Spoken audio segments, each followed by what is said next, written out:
Indonesia Papua ప్రాంతం ఖనిజ సంపదలతో పాటు సాంస్కృతికంగా వైవిధ్యభరితమైన భూభాగం. అటువంటి ప్రాంతం దశాబ్దాలుగా అశాంతితో కొట్టుమిట్టాడుతుంది.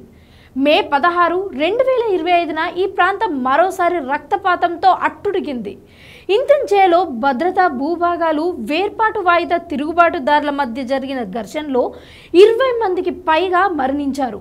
ఈ ఘటన ఎందుకు జరిగింది? ఈ రక్తపాతం వెనుక మిస్టరీ ఏంటి? ఈ డీటెయిల్స్ తెలుసుకోవాలంటే ఈ వీడియో పూర్తిగా చూడండి.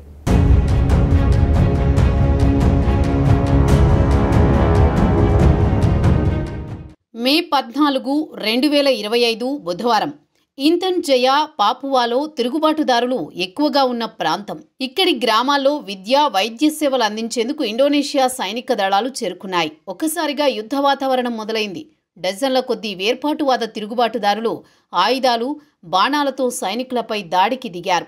ఈ ఘర్షణలో 18 మంది తిరుగుబాటుదారులు, 2 పోలీసు ఉన్నతాధికారులు మరణించినట్లు సమాచారం.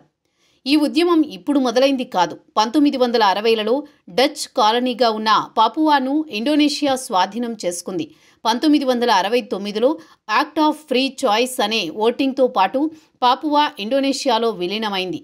కానీ ఈ ఓటింగ్ను చాలామంది మోసపూరితంగా జరిగిందని అభివర్ణిస్తూ ఉంటారు.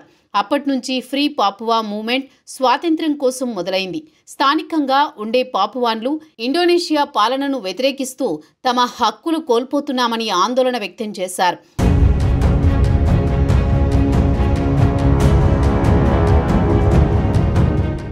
గ్రాస్బర్గ్ గని లాంటి ఖనిజ సంపద ఉన్న స్థావరాలు ఇండోనేషియా ప్రభుత్వానికి భారీ ఆయుధాన్ని తెచ్చిపెడుతున్నాయి. కానీ అక్కడి స్థానికులు పేదరికం, అనారోగ్యం, సడన్ డెత్స్తో అల్లాడిపోయారు. దీంతో తిరుగుబాటుదారుల దాడులు ఎక్కువయ్యాయి. 2023 ఫిబ్రవరిలో న్యూజిలాండ్ పైలట్ ఫిలిప్ మొహర్టెన్స్ను తిరుగుబాటుదారులు కిడ్నాప్ చేశారు. ఆయనను 2024 సెప్టెంబర్ వరకు బందీగా ఉంచారు. 2025 మార్చిలో యహుకీమోలో 7 ఉపాధ్యాయులు, వైద్య శాఖ కార్యకర్తలపై దాడి జరిగింది. ఏప్రిల్ 2025లో Papua National Commission on Human Rights head Frits రమండేను కిడ్నాప్ చేశారు. అయితే అసలు 2019 నుంచి ఈ ఉద్యమం ఉధృతమైంది. 2024లో 135 సాయుధ దాడులు జరిగాయి. ఈ దాడుల్లో సైనికులు, తిరుగుబాటుదారులు, పౌరులు చాలామంది మరణించారు. మొత్తం మీద స్వాతంత్ర్యం కోసం పోరాడుతున్న వేర్పాటువాదులు, దాన్ని అణచివేయాలనుకునే ప్రభుత్వం మధ్య ఈ యుద్ధం ఎన్ని ప్రాణాలను బలిగొంటుందో, వీరి మధ్య శాంతి నెలకొల్పడం సాధ్యమయ్యేనా, లేక ఈ రక్తపాతం మరింత ఎక్కువవుతుందా అనే ప్రశ్నలు ఉత్పన్నమవుతున్నాయి. పాకిస్తాన్, బలూచిస్తాన్ వేర్పాటువాదులు పాకిస్తాన్తో సంబంధం లేకుండా స్వతంత్ర దేశంగా వారే సొంతంగా ప్రకటించుకున్నారు. వారిని గుర్తించాలని ప్రపంచ దేశాల్ని కోరిన పరిస్థితి.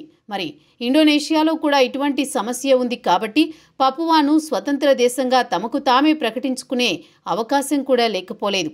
ఎందుకంటే జరుగుతున్న పరిణామాలు చూస్తే అందుకు దోహదం చేస్తున్నాయి. మరి 1960 నుంచి రగులుతున్న ఈ సమస్య ఎప్పటికి చల్లారుతుందో?